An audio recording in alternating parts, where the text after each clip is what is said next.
ಸಂದೇಶ ಭಾರ ಒಂದೇ, ನನ್ನ ಮೇಲಿನ ಹೊರೆಯಾಗಿರಲಿ. ನನ್ನ ನಾಡ ಮೂಲೆ ಮೂಲೆಗೂ ನಿನ್ನ ನಾಮ ಕೇಳಿಸಲಿ.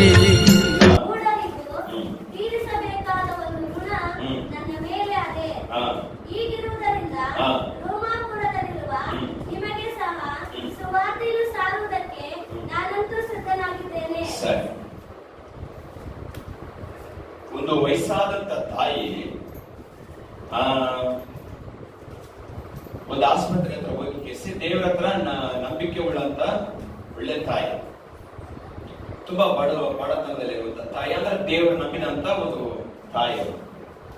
ಆ ತಾಯಿ ಏನ್ ಮಾಡಿದಾರೆ, ಒಂದು ದಿನ ಹೋಗಿ ಕ್ರಿಶ್ಚಿಯನ್ಸ್ ಆಸ್ಪತ್ರೆ ಹತ್ರ ಹೋಗಿ ಕೇಸಿ ಅಲ್ಲಿರುವಂತ ಡಾಕ್ಟರ್ ಹತ್ರ ನಾನು ಇಲ್ಲಿರುವಂತ ಪೇಷಂಟ್ಗಳಿಗೋಸ್ಕರ ಪ್ರಾರ್ಥನೆ ಮಾಡ್ಬೋದಾ, ನಾನು 1 ಅವರ್ ಟೈಮ್ ಕೊಡ್ರಿ, ನಾನು ಅಲ್ಲಿರುವಂತ ಪೇಷಂಟ್ಗಳಿಗೋಸ್ಕರವಾಗಿ ನಾನು ಪ್ರಾರ್ಥನೆ ಮಾಡಿ ಅವ್ರಿಗೆ ಯೇಸು ಸ್ವಾಮಿ ಪ್ರೀತಿ ಬಗ್ಗೆ ನಾನು ಹೇಳ್ತೀನಿ ಅಂತ ಹೇಳಿ, ನಾನು ವಾರಕ್ಕೊಂದ್ಸಲಿ ವಾರದಾಗ ನನಗೆ 1 ಅವರ್ ಟೈಮ್ ಕೊಡ್ರಿ, ನಾನು ಹೋಗಿ ಏನ್ ಮಾಡ್ತೀನಿ ಅವ್ರಿಗೋಸ್ಕರ ಪ್ರಾರ್ಥನೆ ಮಾಡಿ ಸ್ವಲ್ಪ ಸುವಾರ್ತೆ ಹೇಳಿ ಬರ್ತೀನಿ ಅಂತ ಡಾಕ್ಟರ್ ಹೇಳಿದ್ರು. ಆಯ್ತು ಓಕೆ ಮಾಡ್ರಿ ಅಂತ ಹೇಳಿ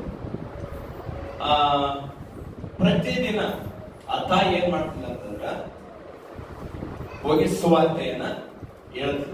ಒಬ್ಬೊಬ್ಬರಿಗೋಸ್ಕರವಾಗಿ ಆಸ್ಪತ್ರೆ ಹೋಗಿಸಿ ಆ ರೋಗದಲ್ಲಿರುವವರಿಗೋಸ್ಕರ ಅವ್ರ ಮೇಲೆ ಕೈ ಇಟ್ಟು ದೇವರೇ ಇವ್ರನ್ನ ಗುಣ ಮಾಡು ಅಂತೇಳಿ ಅವ್ರನ್ನ ಮಾತನಾಡಿ ದೇವರ ಪ್ರೀತಿಯಲ್ಲಿ ಸ್ವಲ್ಪ ಧೈರ್ಯ ಪಡಿ ಬರ್ತದೆ. ಒಂದು ದಿನ ಒಂದು ರೋಗಿಯನ್ನ ಸಂಧಿಸಿದ ಆಸ್ಪತ್ರೆ ಒಳಗೆ. ಆ ಆಸ್ಪತ್ರೆ ಒಳಗ ಒಂದು ರೋಗಿ ಒಂದು ಮೂಲೆ ಕುಕ್ಕರ್ಕೇಸಿ ಅಳಕತ್ತ. ಈ ತಾಯಿ ಆ ವ್ಯಕ್ತಿ ಹತ್ರ ಹೋದ್ರು, ಯಾಕೆ ನೀನ್ ಮಾತ್ರ ಸಪರೇಟ್ ಆಗಿ ಕುಂತರ್ಕೇಸಿ ಅಳಕತ್ತಿದ್ದಿ, ಏನಾಯ್ತು ನಿನಗೆ ಅಂತ ಕೇಳಿದಾಗ, ನನಗೆ ಡಾಕ್ಟರ್ ಸೀರಿಯಸ್ ಕಂಡೀಷನ್ ಆಗದ, ನೀನು ಬದುಕದ ಡೌಟ್, ಯಾಕಂದ್ರೆ ನಿನಗಿರತಕ್ಕಂತ ರೋಗ ಆ ವ್ಯಾಧಿ ಗುಣ ಆಗದ ಅಂತ ಡಾಕ್ಟರ್ ಹೇಳ್ಯಾರ. ಹಾಗಾಗಿ ಅದು ಏನ್ ಮಾಡ್ಬೇಕಂತ ನನಗೆ ಗೊತ್ತಾಗ್ತಿಲ್ಲ. ಹಾಗಾಗಿ ನನ್ನ ಕುಟುಂಬದ ನನಗೆ ಯಾರು ಸಪೋರ್ಟ್ ಇಲ್ಲ, ನನ್ನ ನೋಡಕ್ಕೂ ಯಾರು ಬರ್ತಿಲ್ಲ, ಏನ್ ಮಾಡ್ಬೇಕಂತ ನನಗೆ ಗೊತ್ತಾಗ್ತಿಲ್ಲ. ಡಾಕ್ಟರ್ ಬೇರೆ ರೀತಿ ಹೇಳ್ಯಾರ, ನನ್ನ ಜೀವನ ಉಳಿದದೋ ಗೊತ್ತಿಲ್ಲ, ಈ ಕಾಯಿಲೆ ನನಗೆ ವಾಸಿ ಆಗ್ತದೋ ಗೊತ್ತಿಲ್ಲ ಅಂತ ಹೇಳಿದ್ರು. ಆ ತಾಯಿ ಹೇಳಿದ್ರು, ಯೇಸು ಸ್ವಾಮಿ ನಿನ್ನ ಪ್ರೀತಿ ಮಾಡ್ತಾನೆ ಮಗನೇ, ನಿನಗೋಸ್ಕರ ನಾನು ಪ್ರಾರ್ಥನೆ ಮಾಡ್ತೀನಿ, ಆ ಪ್ರಾರ್ಥನೆ ನೀನು ಸ್ವೀಕರಿಸು ಅಂತ ಹೇಳಿದ್ರು. ಅತಗ ಯೇಸು ಸ್ವಾಮಿ ಯಾರಂತ ಏನಂತ ಗೊತ್ತಿಲ್ಲ, ಅತಗ ನಂಬಿಕೆನೇ ಇಲ್ಲ, ಏನು ದೇವ್ರ ಮೇಲೆ ನಂಬಿಕೆ ಇಲ್ಲ, ತನ್ನ ಮೇಲೆ ನಂಬಿಕೆ ಇಲ್ಲ. ಡಾಕ್ಟರ್ ಆ ರೀತಿ ಅಂತ ಹೇಳಿ ಮನಸ್ಸು ಹೊಡೆದೋಗಿ ಜೀವನದಾಗ ಜುಗುಪ್ಸೆ ಬಂದ ಸಾಯುವಂತ ಮನಸ್ಥಿತಿಗೆ ಹೋಗ್ಯಾರ. ಸರಿ, ಆಕೆ ಪ್ರಾರ್ಥನೆ ಮಾಡಕ ಪ್ರಾರಂಭ ಮಾಡಿದ್ರು. ಆತನ ಕೈ ಮೇಲೆ ಕೈ ಇಟ್ಟಿಗೆಸಿ ತುಂಬಾ ಭಾರದಿಂದ ಕಣ್ಣೀರಿನಿಂದ ಪ್ರಾರ್ಥನೆ ಮಾಡಿ, ಆಕೆ ಕಣ್ಣೀರಿನಿಂದ ಪ್ರಾರ್ಥನೆ ಮಾಡೋ ಟೈಮಿಗೆ ಆಕೆ ಕಣ್ಣಾಗಿದ್ದಂತ ನೀರು ಆತನ ಕೈ ಮೇಲೆ ಒಂದೊಂದು ಹನಿಯಾಗಿ ಬಿತ್ತು. ಆತಗ ಹಿಡಿದಂತ ಕೈ ನೋಡ್ತಾನ ನೀರು ಬಿದ್ದದ ಕೈ ಮೇಲೆ. ಏನಂತ ನೋಡಿದ, ಆ ವಯಸ್ಸಾದ ತಾಯಿ ಆತನಿಗೋಸ್ಕರ ಕಣ್ಣೀರಿಂದ ಭಾರದಿಂದ ಕೈ ಎತ್ತಿ ಪ್ರಾರ್ಥನೆ ಮಾಡೋದು. ಆಕಿ ಅಳದ್ದು ಕಲ್ಲದಿಂದ ಸೋರಿ ಪೂರ್ತಿಯಾಗಿ ಆತನ ಕೈಯೆಲ್ಲ ಮೇಲೆ ಬಿಟ್ಟದ. ಅದು ಬಹಳ ಆಶ್ಚರ್ಯ. ನಾನ್ ಯಾರಂತ ಆಕಿ ಗೊತ್ತಿಲ್ಲ, ಆಕೆ ಯಾರಂತ ನಾನು ಗೊತ್ತಿಲ್ಲ, ಈಕಿ ಯಾರೇನು ನನಗೋಸ್ಕರ ಬಂದು ಇಷ್ಟು ಕಣ್ಣೀರಿನಿಂದ ಪ್ರಾರ್ಥನೆ ಮಾಡಕತ್ತಾಳಲ್ಲ ಅಂತೇಳಿ ಅದಗ ಒಂದು ನಂಬಿಕೆ ಅದಕ್ಕೆ ಬಂತು, ಸ್ವಲ್ಪ ನಂಬಿಕೆ ಬಂತು. ಪ್ರಾರ್ಥನೆ ಮಾಡಕ 90 ಆಕಿ ಕಣ್ಣೀರಿನಿಂದ ಪ್ರಾರ್ಥನೆ ಮಾಡಿ ಆದ್ಮೇಲೆ ಧೈರ್ಯ ಪಡಿಸಿ, ಯೇಸು ಸ್ವಾಮಿ ನಿನ್ನ ಪ್ರೀತಿ ಮಾಡ್ತಾನ, ನಿನ್ನ ಗುಣಪಡಿಸ್ತಾನ ಅಂತೇಳಿ ಆತ ಧೈರ್ಯ ಪಡಿಸಿ ಆ ತಾಯಿ ಕಣ್ಣೀರಿನಿಂದ ಪ್ರಾರ್ಥನೆ ಮಾಡಿ ಹಾಸ್ಪಿಟಲ್ ಹತ್ರ ಬಂದ್ಬಿಟ್ಟು. ಇದು ಯಾವಾಗ ನಡೀತ ಅಂತಂದ್ರ ರಾತ್ರಿ ನಡೆದ. ಬೆಳಿಗ್ಗೆ ಚೆಕಪ್ ಮಾಡಕ ಡಾಕ್ಟರ್ ಬರ್ತಾರೆ. ಚೆಕಪ್ ಮಾಡಕ ಡಾಕ್ಟರ್ ಬಂದಾಗ ಬೆಳಿಗ್ಗೆ ಸಕಲಾಗಿ ಬಾಡಿ ಎಲ್ಲ ಚೆಕಪ್ ಮಾಡ್ತಾರ.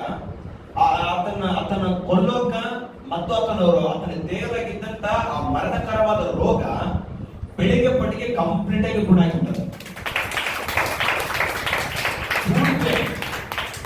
ಪೂರ್ತಿಯಾಗಿ ಗುಣ ಆಗಿ ಕೇಸಿ ಚೆನ್ನಾಗಿ ಕುತ್ಕೊಂಡು ಕೇಸಿ ಮುಖದ ಒಂದು ಒಳ್ಳೆ ದೈವಿಕವಾದ ಕಳೆ ಬಂದು ಚೆನ್ನಾಗಿ ಕುತ್ಕೊಂಡು ಡಾಕ್ಟರ್ಗೆ ಆಶ್ಚರ್ಯ ಆಯ್ತು. ಆತ ಹೇಳ್ದ, ಒಂದು ತಾಯಿ ಬಂದ್ರೆ ನನಗೋಸ್ಕರ ಪ್ರಾರ್ಥನೆ ಮಾಡಿದ್ರು, ಆ ತಾಯಿಯ ಪ್ರಾರ್ಥನೆ ಇವತ್ತು ನಾನು ದೇಹದ ಒಳ್ಳೆ ಗುಣ ಆಗ್ಯದ. ಆಕೆ ಯಾರಂತ ನನಗೆ ಗೊತ್ತಿಲ್ಲ. ಆಕೆ ನಿಂದಂತ ಆಕೆ ತೋರಿಸಿದ ಪ್ರೀತಿ, ಆಕೆ ನಮಗೋಸ್ಕರ ಆಡಿದ ಮಾತು ಬಹಳ ನನ್ನ ಮನಸ್ಸು ಮುಟ್ಟಿತ್ತು. ಈಕಿನ ಹತ್ರನೇ ಅಷ್ಟು ಪ್ರೀತಿ ಆದಂತಂದ್ರ ಈಕಿ ನಂಬುವಂತ ಯೇಸು ಹತ್ರ ಎಷ್ಟು ಪ್ರೀತಿ ಇರಬೇಕು. ಆ ಪ್ರೀತಿ ಉಳ್ಳ ದೇವರನ್ನ ನಾ ಯೇಸು ಸ್ವಾಮಿಯನ್ನ ನನ್ನ ಸ್ವಂತ ರಕ್ಷಕನಾಗಿ ಸ್ವೀಕರಿಸ್ತೇನೆ ಅಂತ ಹೇಳಿ ಅದೇ ಆಸ್ಪತ್ರೆಗೆ ಆತ ಸೇವೆ ಮಾಡಕ್ ಸ್ಟಾರ್ಟ್ ಮಾಡಿದ್ರು.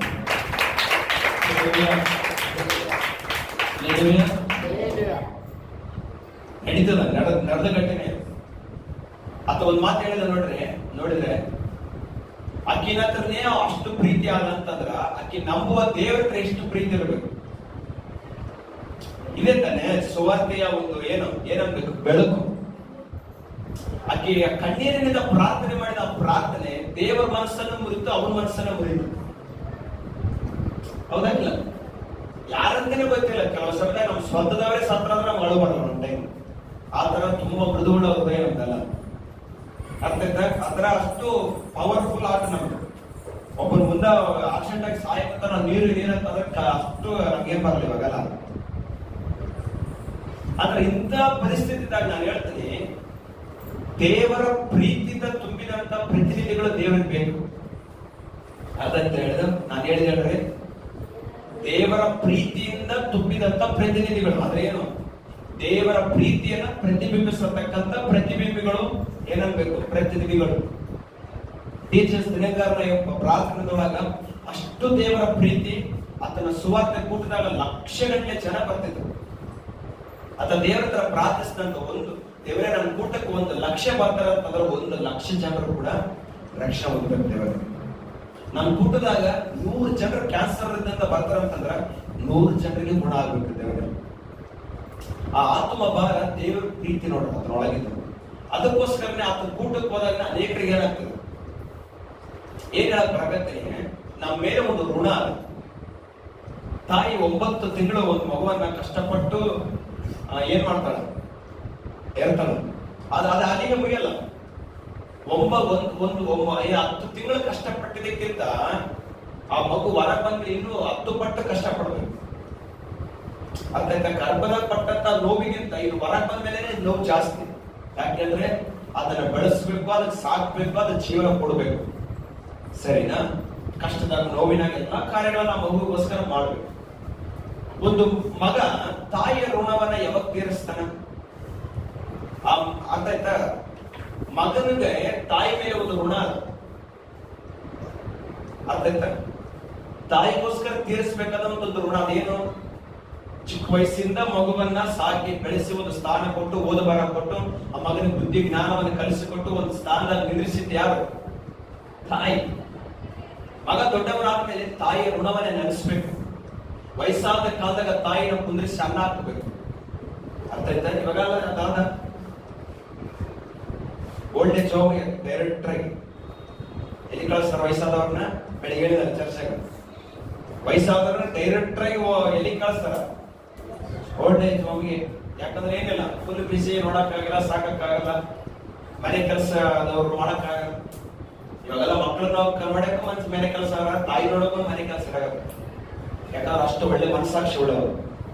ಅಂದ್ರೆ ಋಣ ಇಲ್ಲ. ಕೆಲವು ಹೇಳ್ತಾರಲ್ಲ, ಏನಿಲ್ಲ, ತಾಯಿ ಋಣ ಯಾವತ್ತು ಏನ್ ಮಾಡಕ್ಕಾಗಲ್ಲ, ಕೆಲಸದಾಗ ತೀರ್ಸಕ್ಕಾಗಲ್ಲ. ಯಾಕಂದ್ರೆ 9 ತಿಂಗಳು ಅಷ್ಟು ನೋವಿನಿಂದ ನಮ್ಮ ಆಡೋದಕ್ಕೆ ನಾವು ಒಂದು ಸ್ಥಾನಕ್ಕೆ ಬರೋವರೆಗೂ ನಮ್ಮ ಕಾಪಾಡಿದಂತ ತಂದೆ ತಾಯಿ ಋಣವನ್ನು ಯಾವಾಗ ತೀರ್ಸಕ್ಕಾಗ್ತದ? ಅವ್ರ ಕಷ್ಟ ಪಡಕ್ಕೆ ಇವರು ಕೈಕಾಲು ಒತ್ತಿ ಅವ್ರಿಗೆ ಊಟ ಕೊಟ್ಟು ಅವ್ರ ಮಣ್ಣಿಗೆ ಸೇರುವವರೆಗೂ ಕೂಡ ಅವ್ರ ಕಣ್ತುಂಬ ನೋಡಿಕೆನೆ ಏನು ಒಂದು ಮಗ ತೀರಿಸ್ಬೇಕಾದ್ರೆ ಋಣ ಅದು ಇವಾಗ ಮಾಡ್ತೇವೆ. ಅಂದ್ರೆ ಇದೆಲ್ಲದಕ್ಕಿಂತ ದೊಡ್ಡ ಋಣ ಯಾವ್ದು ನಮ್ಮ ದೇವ್ರ ಮಕ್ಕಳಿಗೆ? ದೇವರಿಗೆ ಒಂದು ತೀರಿಸ್ಬೇಕಾದ ಋಣ ನಮಗ. ನಾವು ಪಾಪಿಗಳಂತ ನಮ್ಗೆ ಗೊತ್ತಿದ್ರು ಕೂಡ ನಮ್ಮನ್ನ ಪ್ರೀತಿ ಮಾಡಿ ನಮಗೋಸ್ಕರ ಜೀವ ಕೊಟ್ಟು ಯಾವ ಯೋಗ್ಯತೆ, ಯಾವ ಅರ್ಹತೆ, ಯಾವ ಏನನ್ಬೇಕು ಎಲಿಜಿಬಿಲಿಟಿ ಅಂತ ಆ ಅರ್ಹತೆನೇ ನಮ್ಗಿಲ್ಲ. ಎಲ್ಲಿಗೆ ಹೋಗಕ್ಕ? ಮೇಲೆ ಹೋಗಕ್ಕ? ಅಂತ ಕೀಳು ಮಟ್ಟದ ಸ್ಥಾನದಾಗಿದ್ದ ನಮ್ಮನ್ನ ಬೇರೆ ಉನ್ನತ ಸ್ಥಾನಕ್ಕೆ ಏರಿಸಿ ನಮ್ಮನ್ನ ಪ್ರೀತಿ ಮಾಡಿ ಇವತ್ತು ಅಂತ ಚರ್ಚೆಗೆ ಒಂದು ಸ್ಥಾನ ಕೊಟ್ಟು ನಮ್ಗೆ ಅಭಿಷೇಕ ಕೊಟ್ಟು ನಮ್ಮನ್ನ ಪ್ರೀತಿ ಮಾಡಿ ಕಾಪಾಡಕತ್ತ ನಮ್ಗ ಆತನ ಋಣ ನಾವೇನು ತೀರ್ಸಕ್ ಸಾಧ್ಯ? ಎಷ್ಟು ಪ್ರೀತಿ ಮಾಡ್ಯಾನಂತ ನಮ್ಮನ್ನ ಎಷ್ಟು ಪ್ರೀತಿ ಮಾಡ್ಯಾನೆ. ಒಂದು ತಾಯಿಗಿಂತಲೂ ದೊಡ್ಡ ಪ್ರೀತಿ ದೇವ್ರ ಪ್ರೀತಿನೇ. ತಾಯಿ ಹತ್ರ ಪ್ರೀತಿ ಕೊಟ್ಟವ್ರು ಯಾರು? ದೇವ್ರು. ಲೋಕದವ್ರು ಹೇಳ್ತಾರೆ ತಾಯಿಗಿಂತ ಕಣ್ಣಿಗೆ ಕಾಣುವ ದೇವರು ತಾಯಿ, ತಲೆ ಕೆಟ್ಟರೆ ಹೋಗಿ ಸಾಯ ಅಂತ. ಅಂದ್ರೆ ಬೈಬಲ್ ವಾಕ್ಯ ಹೇಳ್ತದ, ಎತ್ತ ತಾಯಿ ತನ್ನ ಮನೆ ಪುಸ್ತಕ ಮಾತಾಳು. ತಾಯಿ ಪ್ರೀತಿ ಮರಿತದ ಕೆಲ ಸಂದರ್ಭದಾಗ, ಆದ್ರೆ ನಾನಿನ ಮರೆಯಲ್ಲ. ಅಲ್ಲೆಲೂಯಾ. ಅದ್ರ ತಾಯಿ ಪ್ರೀತಿ ದೊಡ್ಡದೆ, ಅದಕ್ಕಿಂತಲೂ ಶ್ರೇಷ್ಠವಾದ ಪ್ರೀತಿ ದೇವರ ಪ್ರೀತಿ. ಮಗುವನ್ನ ಆ ಮಟ್ಟಕ್ಕೆ ಪ್ರೀತಿ ಮಾಡ್ತಾರೆ, ಮನಸ್ಸು ಕೊಟ್ಟದ್ದು ದೇವರು. ಅದೇ ತಾಯಿ ಹತ್ರ ಅಷ್ಟು ಪ್ರೀತಿ ಹೆಂಗ್ ಬಂತಂದ್ರೆ ದೇವರು ಕೊಟ್ಟ ಪ್ರೀತಿ ಅದು. ಸರಿ, ನಾನು ಅಲ್ಲಿ ಹೋಗದು. ಆದ್ರ ಶಿಲುಬೆ ಮೇಲೆ ಅಷ್ಟು ಕಷ್ಟಪಟ್ಟ ನಮಗೋಸ್ಕರ, ಅಷ್ಟು ನೋವು ಪಟ್ಟ ನಮಗೋಸ್ಕರ. ಏನ್ ಮಾಡ್ಬೇಕು ದೇವರೇ ನಿಮಗೋಸ್ಕರ? ನಾನು ನಿಮ್ಮ ಅಮ್ಮನ ಹತ್ರ ಹೋಗಿ ಸಮ್ಮ, ನಾನು ಕಷ್ಟಪಟ್ಟು ಚಿಕ್ಕ ವಯಸ್ಸಿನಿಂದ ಇಷ್ಟು ಕಾಪಾಡಿದಲ್ಲಮ್ಮ, ಇವತ್ತು ನಾನು ಒಂದು ಒಳ್ಳೆ ಆಫೀಸರ್ ಆಗಿ ನಾನು ಮಾಡಿದ್ದೆ. ನನ್ನ ಓದ್ಸಕ್ಕೋಸ್ಕರ ನಿನ್ ಮೈಗಿರೋದ ಒಡವೆ ಮಾರಿದ್ದೆ, ನನಗೋಸ್ಕರ ನಿನ್ ಜೀವನನೇ ಎಲ್ಲವನ್ನ ಮಾಡಿಟ್ಟಿದ್ದೆ. ನಿಮ್ಗೆ ಗೊತ್ತಾ, ಒಂದು ಸ್ವಂತ ಅಣ್ಣನ್ಗೆ ಒಂದು ಅಣ್ಣ ತಮ್ಮರಿದ್ರು. ಅಣ್ಣ ಯಾವಾಗೂ ತಮ್ಮ ಡಾಕ್ಟರ್ ಓದ್ಬೇಕಂತ ತುಂಬಾ ಆಸೆ ಇತ್ತು ಅವನಿಗೆ. ಓದಿಸಿ ಅಣ್ಣ ತಮ್ಮನಿಗೋಸ್ಕರನೇ ತಳ್ಳ ಬಂಡಿ ಕೆಲಸ ಮಾಡಕ್ ಸ್ಟಾರ್ಟ್ ಮಾಡಿದೆ. ಈ ಕಡೆಗೆ ಹೊಲದ ಕೆಲಸ ಕೆಲಸ ಮಾಡಕ್ ಸ್ಟಾರ್ಟ್ ಮಾಡಿದೆ. ತಮ್ಮನ್ನ ಓದಿಸ್ಬೇಕು, ತಮ್ಮನ್ನ ಒಂದು ಆಫೀಸರ್ ಆಗಿ ಮಾಡ್ಬೇಕು, ತಮ್ಮನ್ನ ಒಂದು ಒಳ್ಳೆ ಎಜುಕೇಶನ್ ಕೊಡ್ಬೇಕು, ಅವನಿಗೆ ಒಳ್ಳೆ ಸ್ಥಾನವನ್ನು ಕೊಡ್ಬೇಕಂತ ಹೇಳಿ ತಮ್ಮ ಅಂತ ಓದಿಸಕ್ ಸ್ಟಾರ್ಟ್ ಮಾಡಿದೆ. ಯಾಕಂದ್ರೆ ತಂದೆ ತಾಯಿ ಇಲ್ಲ. ತಮ್ಮನಿಗೋಸ್ಕರನೇ ಒಂಥರ ಬೆವರು ರಕ್ತ ತರ ಬರತರ ದುಡ್ದ, ಅಷ್ಟು ಕಷ್ಟಪಟ್ಟು ಆ ಜನರೆಲ್ಲ ನೋಡಿ ಭಯಕ್ಕೆ ಸ್ಟಾರ್ಟ್ ಮಾಡಿದ್ರು. ಏನ್ ನಿನಗೋಸ್ಕರ ಕಾಸು ತೆಗೆದಿಡು, ನಿಮ್ ತಮ್ಮನಿಗೋಸ್ಕರ ಏನೆಲ್ಲ ಕಾಸು ಖರ್ಚು ಮಾಡೋದು ಭಯ ಸ್ಟಾರ್ಟ್ ಮಾಡಿದ್ರು. ಎಲ್ಲ ಕಾಸು ಖರ್ಚು ಮಾಡಿದ್ರು.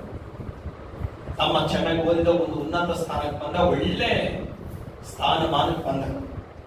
ಒಂದು ದಿನ ಏನಾಯ್ತು ಗೊತ್ತಾ, ಅಣ್ಣಕ್ಕೆ ದುಡಿಯಕ್ ಆಗ್ಲಿಲ್ಲ, ವಯಸ್ಸಾದ ದಿನಗಳು ಬಂತು. ತಮ್ಮನ ಹತ್ರ ಹೋದ, ತಮ್ಮ ನಾನು ನಿಮ್ಮೇಲೆ ಇದು ಮಾಡಕ್ಕ, ನೀನು ಒಂದೊಳ್ಳೆ ಸ್ಥಾನಕ್ಕೆ ಬಂದಿದೆ, ನಿನ್ನ ನಾನು ಕಾಪಾಡೋದಂತ ನಂಬಿನಿ. ನನ್ನ ಬಿಟ್ರೆ ನಿನಗ್ಯಾರಿಲ್ಲ, ನಿನ್ನ ಬಿಟ್ರೆ ನನಗ್ಯಾರಿಲ್ಲ. ನಿನಗೋಸ್ಕರ ನಾನು ಜೀವನನೇ ತ್ಯಾಗ ಮಾಡಿದೆ, ಇನ್ ಮುಂದೆ ನಾನು ನಿನ್ನ ಸಾಕ್ತಂತ ನಂಬ್ತೇನೆ ಅಂತ ಅಂದ. ಏನನ್ಬೇಕು ತಮ್ಮ, ಈ ಮನೆ ನಿನಗಿರಕ್ಕೆ ಯೋಗ್ಯತೆ ಇಲ್ಲ, ನಾನು ನಿನ್ನ ಸಾಕಾಗಲ್ಲ, ಈ ಮನೆ ಬಿಟ್ಟು ನೀವು ಹೋಗ್ಬಿಡು. ನಾನು ನನ್ನ ಮಕ್ಕಳು ನಾನು ಹೇಳಿದ್ದೆ, ನಾವು ಈ ಮನೆಗೆ ಇರ್ತೇವೆ, ಈ ಮನೆಗೆ ನಿನಗಿರಕ್ಕೆ ಏನಿಲ್ಲ, ಇದು ಜಾಗ ಇಲ್ಲ, ನಮ್ಗಿರತಕ್ಕಂಥ ಆಸ್ತಿ ಕೂಡ ನೀನ್ ಬದಲಿಟ್ಟು ಹೋಗ್ಬಿಡು, ನಿನ್ ವಯಸ್ಸಾಗ್ಯದ, ಇನ್ ಮುಂದೆ ನೀನ್ ಏನ್ ಮಾಡಾಗಿದ್ದೆ, ನಾನು ಮದುವೆ ಆಗ್ಯದ, ನಿನ್ ಮದುವೆ ಆಗಿಲ್ಲ, ಹಾಗಾಗಿ ನಿನ್ ವಯಸ್ಸಾಗಿದೆ, ಎಲ್ಲೇನ ಬೇರೆ ಕಡೆ ಜಾಗ ನೋಡಿಕೊಂಡ್ಬಿಡು. ನಾನು ನನ್ನ ಮಕ್ಕಳು ನಾನು ಹೇಳಿದ್ದೆ, ಇರತಕ್ಕ ಹೊಲ ಮನೆಗಳ ನೋಡಿಕೊಂಡು ನಾವು ಸುಖವಾಗಿರ್ತೇವೆ, ನೀನ್ ಬೇಡ ಹೋಗು ಅಂದ್ಬಿಟ್ಟು. ಈಗ ಫಿಲಿಮ್ ಅಲ್ಲ, ತಮಿಳ್ನಾಡಿರುವಂತ ಘಟನೆ ಇದೆ. ಹೆಂಗಿರ್ತದ ಅಣ್ಣನ ಮನಸ್ಸು, ಹೆಂಗಿರಕ ದ್ರೋಹಕ್ಕಿಂತ ಕಡು ಘೋರ ದ್ರೋಹ ಇದೆ. ಹೆಂಗಿರಕ ಅರ್ಥ ಆಯ್ತಾ? ಚಪ್ಪಲಿ ತಗೊಂಡು ಅಣ್ಣಗೆ ಎದೆ ಹೋದಾಗ ಅರ್ಥ ಆಯ್ತಾ? ಒಂದ್ ವೇಳೆ ಚಪ್ಪಲಿ ತಂದು ಎರಡೇ ಅಣ್ಣ ಹೊಡೆದು ಕೂಡ ಪರವಾಗಿಲ್ಲ, ಅದ ಎಂತ ಮಾತಾಡಿದ ನೋಡಿದ್ರೆ, ತಮ್ಮ ತಮ್ಮ ತಮ್ಮ ತಮ್ಮ ಅಂತಾನೆ ಜೀವ ಪಟ್ಟ. ತಮ್ಮ ವಯಸ್ಸಾದ ಕಾಲದಾಗ ಅಣ್ಣಿಗೆ ಏನ್ ಮಾಡಿದ, ಇದೇ ಲೋಕ ಋಣ ಮೆತ್ತು ಬಿಡ್ತದ, ಋಣ ತೀರ್ಸಲ್ಲ. ಸ್ವಾರ್ಥ ತುಂಬಿದ ಪ್ರಪಂಚನೇ, ಒಳ್ಳೆದು ಮಾಡಿದ್ದನ್ನು ಕೃತಜ್ಞತೆಯಿಂದ ನೆನೆಸುವಂತ ಲೋಕ ಅಲ್ಲ ಇದು. ಅಂದ್ರೆ ದೇವರ ಮಕ್ಕಳು ದೇವರ ಪ್ರೀತಿಯನ್ನ ನಾವು ಸ್ಮರಿಸಿ, ನಮ್ಮ ಮೇಲೆ ಒಂದು ಋಣ ಅನ್ನೋ ಒಂದು ಅರಿವು ನಮಗೆ ಇದ್ರೆ ಮಾತ್ರನೇ ದೇವರಿಗೋಸ್ಕರ ನಾವು ಏನಾದ್ರೂ ಮಾಡಕ್ಕೆ ನಮ್ಮ ಮನಸ್ಸು ಹುಟ್ಟುತ್ತಾನೇ ಇರ್ತದೆ. ನಮ್ಮಮ್ಮ ನನಗೋಸ್ಕರ ಇಷ್ಟು ಕಷ್ಟಪಟ್ಟಾಳ, ನನ್ನ ಅಣ್ಣ ನಿನ್ಗೋಸ್ಕರ, ಅದನ್ನ ಸ್ಮರಿಸುವಾಗ ಅವ್ರಿಗೋಸ್ಕರ ಏನಾದ್ರೂ ಮಾಡ್ಬೇಕು ಅನಿಸ್ತದೆ. ದೇವರ ಶಿಲುಬೆ ಮೇಲೆ ಮಾಡಿದ ತ್ಯಾಗವನ್ನ ನಾವು ನೆನೆಸುವಾಗ ದೇವರಿಗೋಸ್ಕರ ಏನಾದ್ರೂ ಮಾಡ್ಬೇಕಂತ ಮನಸ್ಸು ಹುಟ್ಟುತ್ತಾನೆ ಇರ್ತದೆ. ಹೌದಾ ಇಲ್ಲ? ದೇವ್ರಿಗೋಸ್ಕರ ನಾನು ಏನಾದ್ರೂ ಮಾಡ್ಬೇಕು. ಏನ್ ಮಾಡ್ಬೇಕು? ದೇವ್ರ ಹತ್ರ ಮೈ ಕೇಳೋದಕ್ಕೆ, ದೇವ್ರೆ ನೀವ್ ಇಷ್ಟು ಕಷ್ಟಪಟ್ಟಿದ್ದೀನಿ, ನನಗೋಸ್ಕರ ಇಷ್ಟೆಲ್ಲ ಮಾಡಿದಲ್ಲಪ್ಪ, ನಾನು ನಿನ್ಗೋಸ್ಕರ ಏನ್ ಮಾಡ್ಬೇಕು ದೇವ್ರೆ? ಏನ್ ಮಾಡ್ಬೇಡ ಮಗನೆ, ಇಂಗ್ರಾಜ್ಪುರದಾಗಿರಂತ 3 ಅಕ್ಟರ್ ಮನೆಯನ್ನ ಪರಲೋಕದ ಹೆಸರಿಗೆ ಬಂದು ಕೊಟ್ಬಿಡು. ನಿಮ್ಗೆ 26,000 ರೂಪಾಯಿ ಬೋರ್ ಇಟ್ಕೊಂಡಿದಲ್ಲ, ಅದನ್ನ ಕಾಣಿಕೆ ಡಬ್ಬದಾಗ ಹಾಕಿಕೊಡು. ಮಾರು ಅಂಗಡಿದಾಗ ಬಚ್ಚಿಟ್ಟಿದಲ್ಲ 1.5 kg ಚಿನ್ನ, ಅದು ಗುಡ್ಡೆಗ ಹಾಕಿಕೊಡು. ಇದೆಲ್ಲ ಕೇಳ್ತಾನ ಏನ್ ಮಾಡ್ಬೇಕು ದೇವ್ರೆ? ನಾ ಹೆಂಗ್ ತೀರ್ಸಲಿ ನಾನು ನಿನ್ ಋಣನ ಅಂತ ಕೇಳಿದ್ರೆ ಒಂದೇ ಹೇಳೋದು, ಅಂತ ಹೇಳೋದು ಒಂದೇ ಒಂದು, ನಾನು ನೀನು ತೋರಿಸಿದ ಪ್ರೀತಿಯನ್ನ ಇನ್ನೊಬ್ರಿಗೆ ಹೋಗಿ ಹೇಳು, ನನ್ನ ಬಗ್ಗೆ ಇನ್ನೊಬ್ರಿಗೆ ಪರಿಚಯ ಮಾಡು, ನೀನ್ ನನ್ನ ಋಣ ತೋರಿಸ್ಬೇಕಾ? ಏನ್ ಮಾಡ್ಬೇಕು ಗೊತ್ತಾ? ಶಿಲೆಗೆ ಬರ್ಬೇಕು, ಆಣೆ ಬಡಿಸ್ಕೋಬೇಕು, ಮುಳ್ಕೆರೆ ಇಟ್ಕೋಬೇಕು, ನಂತರನೇ ಕಷ್ಟ ಪಡ್ಬೇಕಂದ್ರೆ ಏನ್ ಬೇಡ ಮಾಡೋದನ್ನೇ ಆ ಶಿಲುಬೆಯ ಪ್ರೀತಿಯನ್ನ ಇನ್ನೊಬ್ಬರಿಗೆ ಹೋಗಿ ಹೇಳು. ಇದೇ ನಿನ್ ಮೇಲಿರುವಂತ ಋಣ. ಕೆಲವರು ಏನ್ ಇಷ್ಟು ಮಾಡಿದಲ್ಲಮ್ಮ, ನಾನು ಏನ್ ಬೇಕು ನಾನು ಕೊಡ್ತೇನೆ ಹೇಳ್ತೀನಲ್ಲ. ನಿನ್ಗೆ ಎಷ್ಟು ಕಾಸು ಬೇಕು, ನೀನ್ ಏನ್ ಊಟ ಮಾಡ್ತೀನಿ ಹೇಳಮ್ಮ, ನಾನು ಕೊಡ್ತೇನೆ. ಯಾಕಂದ್ರೆ ನೀನ್ ಅಷ್ಟು ಋಣ ನಾನು ಮಾಡಿದ್ದೀನಿ, ಅಷ್ಟು ಉಪಕಾರ ಮಾಡಿ. ದೇವರ ಹತ್ರ ಕೇಳಿದ್ರೆ ಏನ್ ಮಾಡ್ಬೇಕು ದೇವ್ರೆ? ಏನ್ ಮಾಡ್ಬೇಡ ಮಗನೇ, 40 ದಿನ ಫಾಸ್ಟಿಂಗ್ ಆಗ ಮಗ, ಚರ್ಚ್ ಬಿಟ್ಟು ಎಲ್ಲಿ ಹೊರಗೆ ಹೋಗ್ಬೇಡ ಮಗ, ನಾನು ಋಣ ತೀರ್ಸ್ಬೇಕಂದ್ರೆ ಮೊಣಕಾಲನ್ನೇ 4 ಅವರ್ ನಿಂತ್ಕ ಮಗ ಅಂತ ಹೇಳ್ತಾನ. ಯೇಸು ಎಂಬ ಹೆಸರನ್ನ 4 ಜನರಿಗೆ ಹೋಗಿ ಪರಿಚಯ ಮಾಡು. ನೀನು ಅನುಭವಿಸಿದಂತ ನನ್ನ ಪ್ರೀತಿಯನ್ನ 4 ಜನರಿಗೆ ಹೋಗಿ ಹೇಳು. ನಾನು ಒಳ್ಳೆದಂತ ಇನ್ನೊಬ್ರಿಗೆ ಹೋಗಿ ಹೇಳು. ಪಾಪಿಗಳನ್ನ ಪ್ರೀತಿ ಮಾಡಕ್ಕೆ ಒಂದು ದೇವರ ಆನಂದ ಅವ್ರಿಗೆ ಹೋಗಿ ಹೇಳು. ನಿಮ್ಮ ಕಷ್ಟಗಳನ್ನ ಪರಿಹರಿಸುವ ದೇವರೊಬ್ಬ ತಾನಂತ ಹೋಗಿ ಹೇಳು. ಅಂದ್ರೆ ಏನರ್ಥ? ಇದಕ್ಕೋಸ್ಕರವಾಗಿ ಮಿಷನರಿಗಳು ಏನ್ ಬೇಕಾದ್ರೂ ಮಾಡಕ್ ರೆಡಿ ಸ್ಟಾರ್ಟ್ ಮಾಡಿದ್ರು. ಅವರ ಹಣ, ಅವರ ಸಮಯ, ಅವರ ದೇಹ, ಅವರ ಆರೋಗ್ಯ, ಅವರ ಕುಟುಂಬ ಎಲ್ಲವನ್ನ ತ್ಯಾಗ ಮಾಡಕ್ ಸ್ಟಾರ್ಟ್ ಮಾಡಿದ್ರು. ಯಾಕಂದ್ರೆ ಆ ಋಣ ತೀರ್ಸಕ್ ಆಗಲ್ಲ. ಆ ಋಣ ತೀರ್ಸ್ಬೇಕಾದ್ರೆ ಕೋಟಿ ಕೊಟ್ಟರು ಕೂಡ ಅಂತ ತೀರ್ಸಕ್ ಆಗಲ್ಲ. ಆ ಋಣ ಒಂದ್ರ ತೀರ್ಸ್ಬೋದು. ಎದ್ರ ಗೊತ್ತಾ? ಸುವಾರ್ತೆ ಹೇಳೋದ ಕೈತ. ಆದ್ರೆ ತುಂಬಾ ದುಃಖದ ವಿಚಾರ ಏನು ಗೊತ್ತಾ? ಇದನ್ನ ನಾವು ಮರೆಯಕತ್ತೀವಿ. ಈ ಋಣ ಅವ್ರು ಹೇಳ್ತಾರ, ಗ್ರೀಕರಿಗೂ ಯಹೂದ್ಯರಿಗೂ ತೀರಿಸಬೇಕಾದ ಒಂದು ಋಣ ನನಗಾದ. ನಮ್ಮ ದೇಶದ ಮೇಲೆ ಇವತ್ತು ನಮ್ಮ ದೇಶಕ್ಕೆ ನಾವೇನಾದ್ರೂ ಒಂದು ಒಳ್ಳೇದು ಮಾಡ್ಬೇಕಂತಂದ್ರೆ ಯೇಸುವನ್ನ ನಮ್ಮ ದೇಶಕ್ಕೆ ಕೊಡ್ಬೇಕು ನಾವು. ಅದೇ ನಾವು ಮಾಡುವಂತ ಒಳ್ಳೆ ಕಾರ್ಯ, ಪುಣ್ಯದ ಕಾರ್ಯ. ಅದ್ರ ಬಿಟ್ಟು ಏನಾದ್ರು ಒಳ್ಳೆ ಕಾರ್ಯ ಅಲ್ಲ. ನಾನು ದಾನ ಧರ್ಮ ಮಾಡಿದೆ, ಇತರ ಕ್ಯಾಂಟೀನ್ ಕಟ್ಬಿಟ್ಟೆ, ಇಲ್ಲ ವಾಟರ್ ಸಪ್ಲೈ ಮಾಡಕೈತೆ, ಆ ರೋಡಿಗೆ ಬೆಡ್ಶೀಟ್ ಕೊಟ್ಟೆ. ಎಲ್ಲದಕ್ಕಿಂತಲೂ ಸೋಷಿಯಲ್ ವರ್ಕ್ಗಳಿಗಿಂತಲೂ ದೊಡ್ಡ ವರ್ಕ್ ಯಾವುದು ಗೊತ್ತಾ? Gospel work. ಯೇಸುವನ್ನ ಒಬ್ರಿಗೆ ಕೊಟ್ರೆ ಸಾಕು, ಅದುವೇ ನಾವು ದೇಶಕ್ಕೆ ಮಾಡತಕ್ಕಂಥ ಪುಣ್ಯ ಕಾರ್ಯ. ಅರ್ಥ ಆಯ್ತಾ? ಕೆಲವರು ಹೇಳ್ತಾರಲ್ಲ, ಹಸಿದವನಿಗೆ ಅನ್ನ ಕೊಡಪ್ಪ ನಿನ್ ಪುಣ್ಯ ಸಿಗ್ತದ. ಹಸಿದವನಿಗೆ ಅನ್ನ ಕೊಡಕ್ಕಿಂತ ಯೇಸುವನ್ನ ಕೊಡು, ಅದು ನಿನ್ ಜೀವನ ಮಾಡುವಂತ ನಿನ್ ಮಾತ್ರ ಪುಣ್ಯ ಬರಲ್ಲ, ನಿನ್ನ ದೇಶಕ್ಕೆ ಪುಣ್ಯ ಬರ್ತದೆ.